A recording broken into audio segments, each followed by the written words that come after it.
Dengar baik-baik akan firman Tuhan ini. Kisah Rasul pasal 9, ayat yang pertama sampai dengan ayat yang ke-9.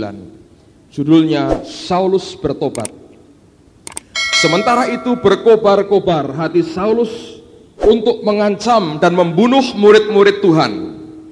Ia menghadap imam besar dan meminta surat kuasa daripadanya untuk dibawa kepada majelis-majelis Yahudi di Damsyik, supaya jika ia menemukan laki-laki atau perempuan yang mengikuti jalan Tuhan, ia menangkap mereka dan membawa mereka ke Yerusalem.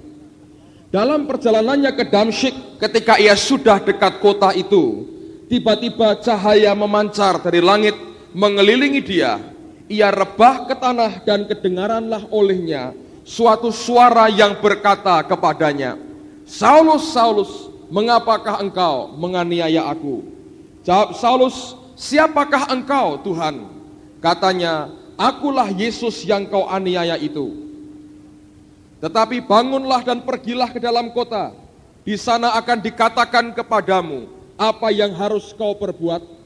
Maka termangu-mangulah teman-temannya seperjalanan, karena memang mereka mendengar suara itu, tetapi tidak melihat seorang juga pun. Saulus bangun dan berdiri, lalu membuka matanya, tetapi ia tidak dapat melihat apa-apa.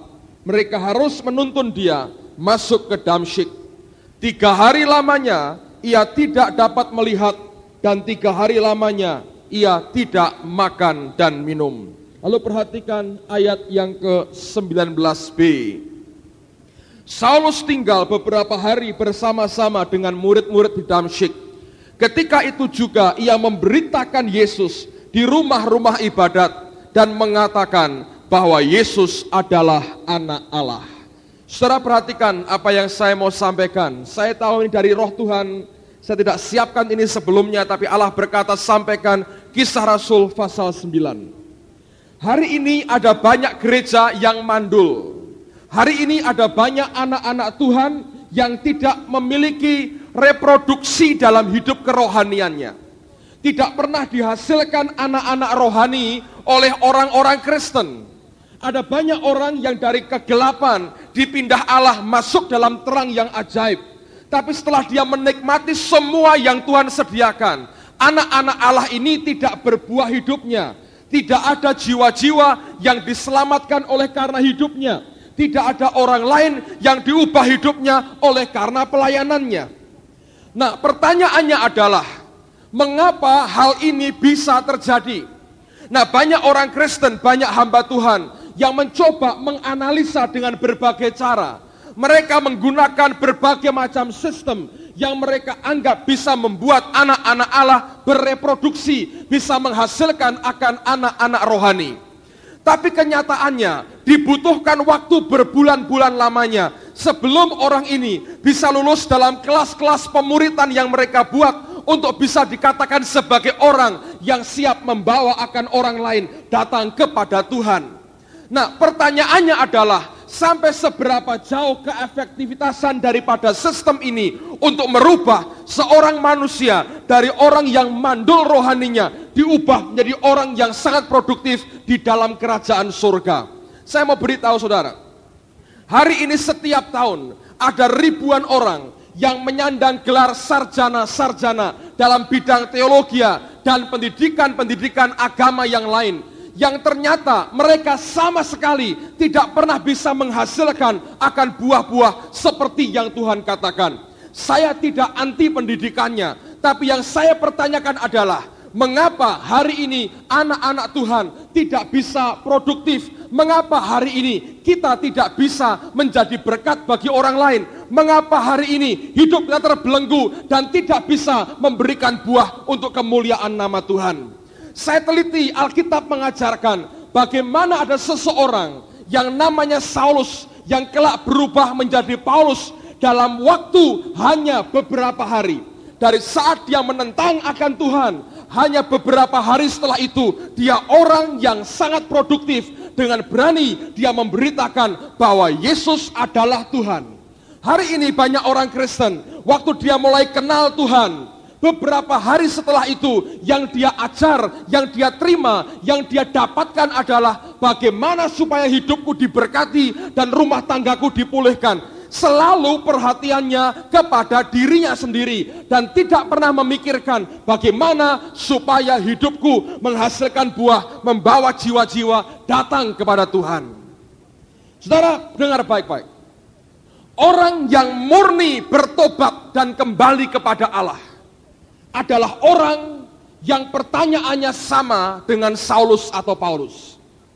Waktu pertama kali dia jumpa dengan Tuhan, tidak kenal siapa suara yang berkata, "Saulus, Saulus, mengapa engkau menganiaya aku?" Ketika dia terjatuh, dia bertanya, "Siapakah engkau, Tuhan?" Dan Allah dengan kemurahan hatinya berkata, "Akulah Yesus yang kau aniaya." Saudara, orang ini yang dari seorang yang membenci akan jalan Tuhan, memenjarakan, membunuh banyak anak-anak Tuhan. Waktu Stefanus dirajam batu sampai mati, dia menyaksikan, dia melihat, dia menjadi saksi kematian dari Stefanus. Tapi bagaimana bisa orang yang beberapa hari sebelumnya membenci jalan Tuhan, memenjarakan banyak orang Kristen, membunuh banyak orang Kristen, hanya dalam beberapa hari dia bisa berkata, "Yesus itu Tuhan."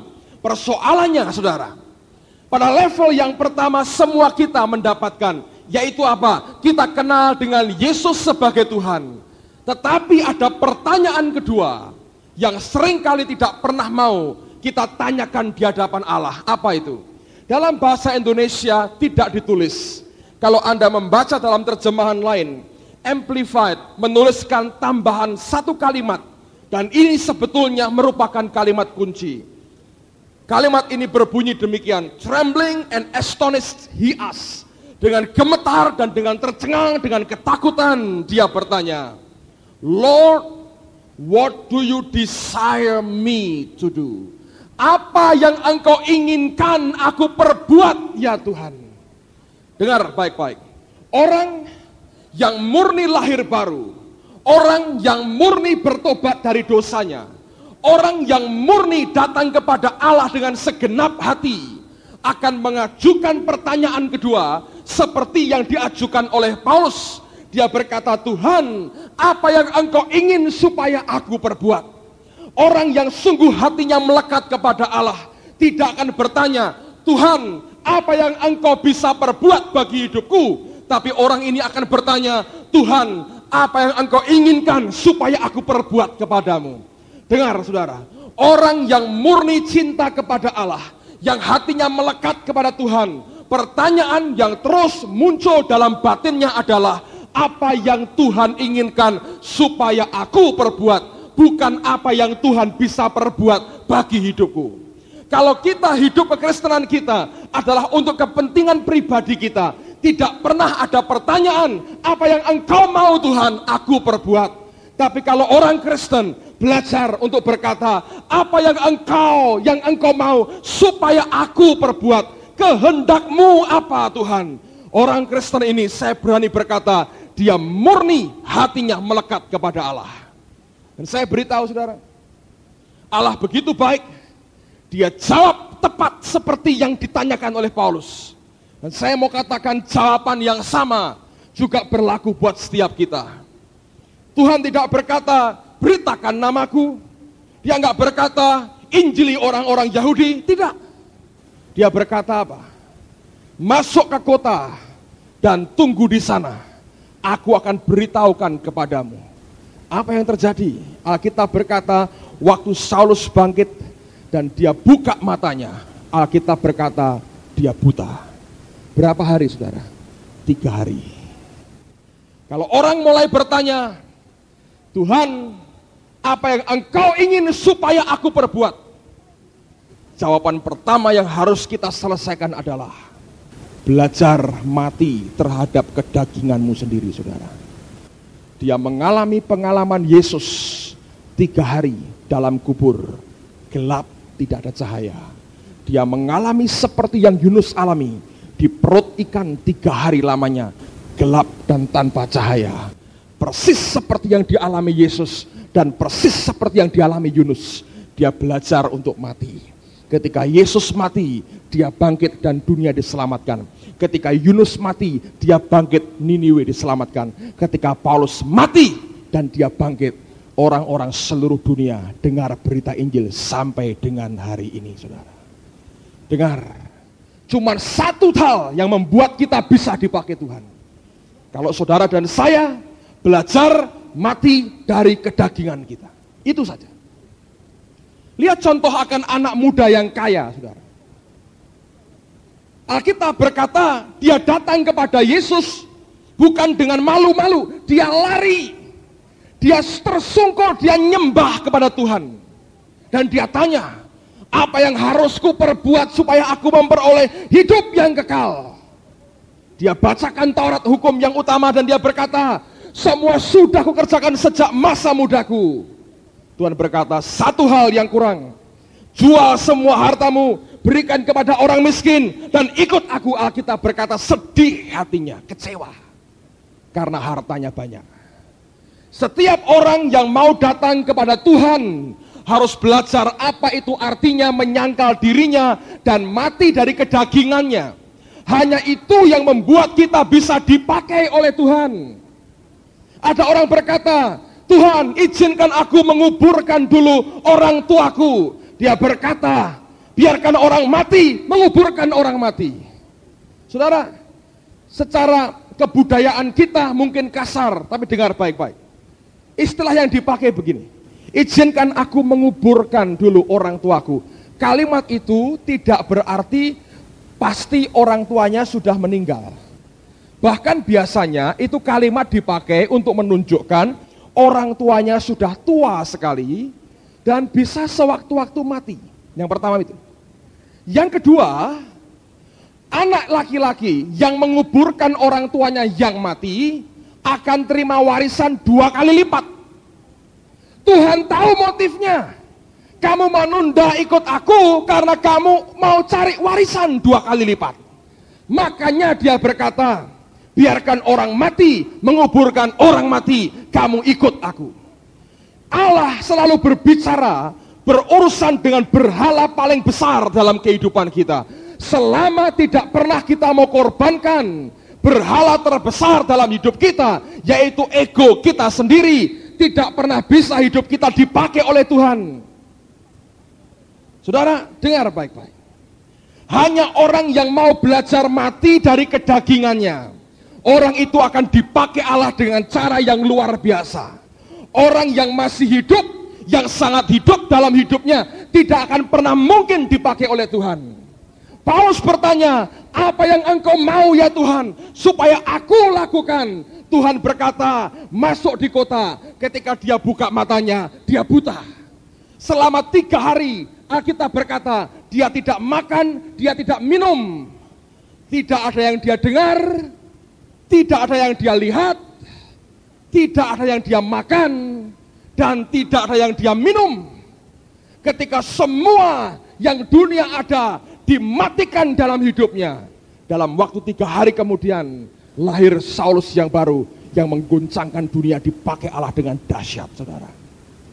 Dicari hari ini anak-anak Tuhan yang sama, yang tidak hanya memikirkan kedagingan, kepentingan diri sendiri dan kebutuhan manusiawi kita semata-mata.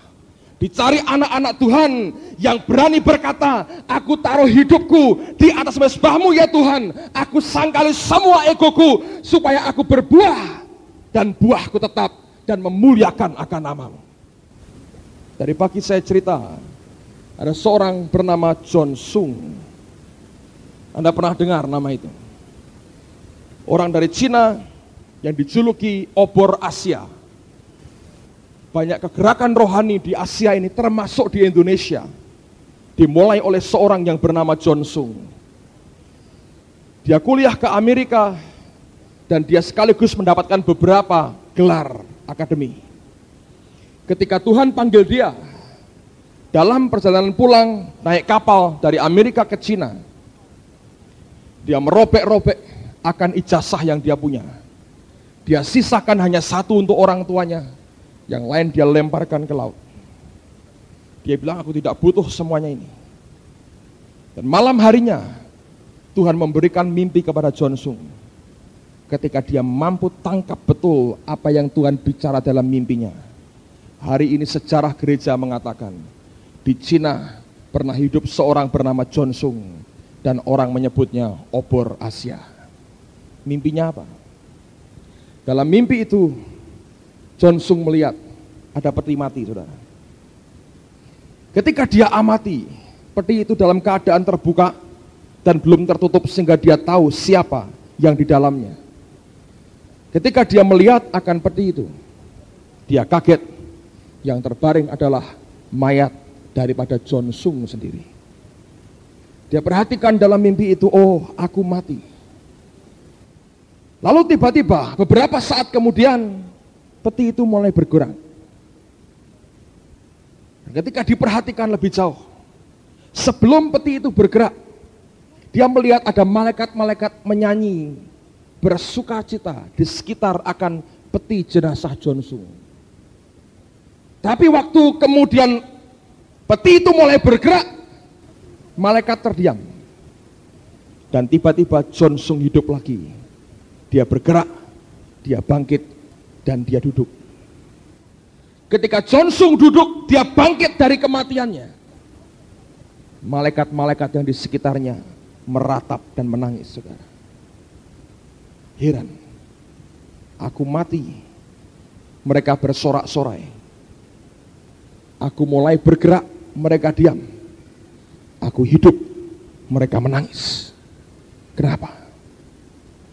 Saudara, pada saat itu segera dia tahu apa yang Tuhannya katakan. Biji itu harus mati. Dia akan bisa berbuah berlipat kali ganda. Kalau tidak mati, tetap satu. Tidak ada akibat kekal yang dihasilkan olehnya.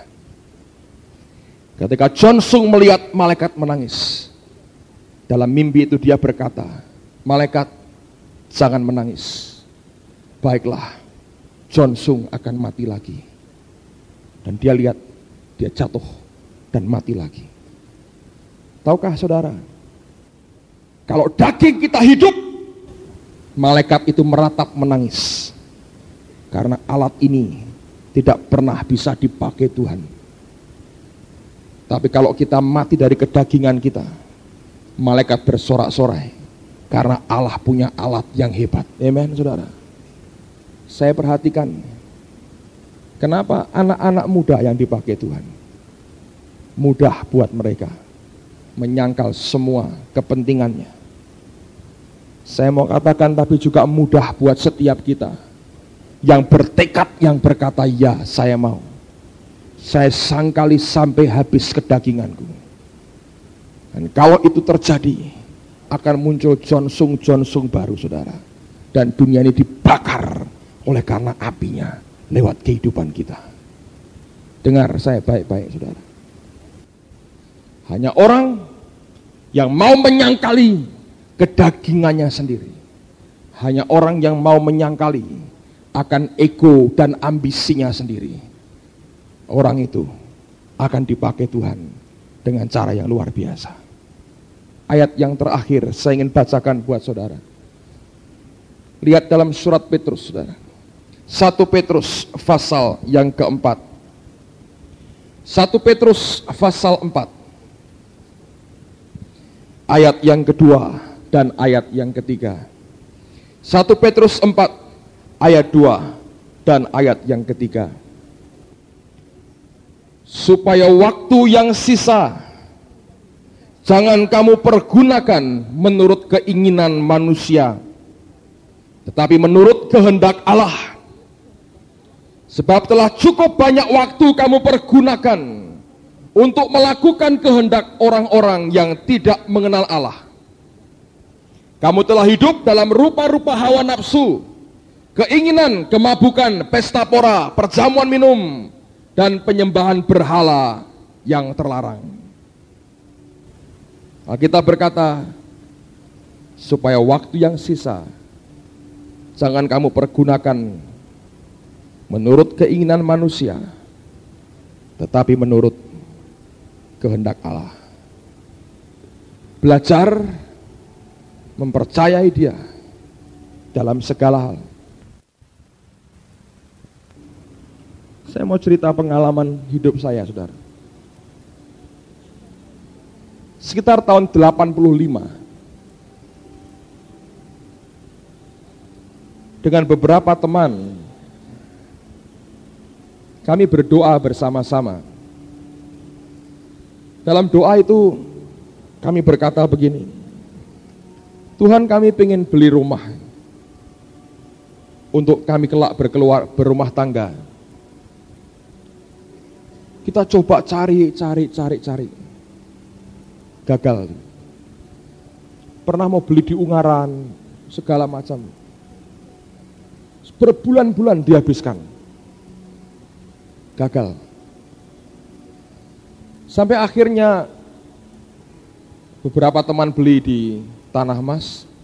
Pak Timotius ya menempati rumah yang dia beli sampai sekarang. Dengan beberapa teman yang lain. Pada saat itu yang paling menyedihkan adalah saya nggak punya uang. Pada saatnya uang yang diharapkan tidak pernah datang. Belajar untuk berkata, kehendak-Mu jadi ya Tuhan, kehendak-Mu jadi. Tidak pernah saya tahu bahwa setahun atau bahkan setahun setengah setelah itu, oleh anugerahnya, Tuhan beri saya rumah di Permata Cempaka ini. Ketika bulan Maret tahun 92, kita beli gedung ini, saudara. Saya baru tahu Dia memilihkan yang terbaik. Saya hanya butuh waktu 5 menit untuk ke gereja jalan kaki, saudara. By His grace. Ketika saya gagal beli tempat itu penderitaan. Dari apa? Mengalahkan kedagingan sendiri. Tapi hari ini saya berkata, ketika aku mengizinkan Engkau mengerjakan apa yang Engkau mau ya Tuhan, pilihan Tuhan terbaik buat setiap anak-anaknya. Siapa pernah menyangka 5 tahun setelah itu gereja akan di tempat ini? Tidak seorang pun. Kenapa bisa begitu? Dia, saudara. Menyangkal kedagingan kita sebetulnya adalah memilih yang terbaik buat kehidupan kita.